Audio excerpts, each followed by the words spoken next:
Hey guys, welcome back to the channel. In this tech tutorial video we're going to show you how you can mute the audio or sound in video clips on the VLC Media Player. So let us dive into this. So launch the VLC Media Player, navigate to the video clip, and the obvious option would be to mute the given video by clicking into this button in the bottom right, or to move that slider here to the right, the volume to 0%.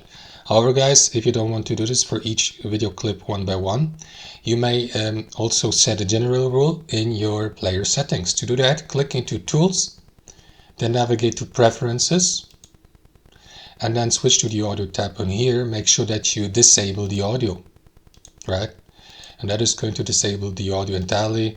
If you click into Save and save these changes, this will be then applied for any future video clip you play through the VLC Media Player until you enable audio here again by clicking into that checkbox.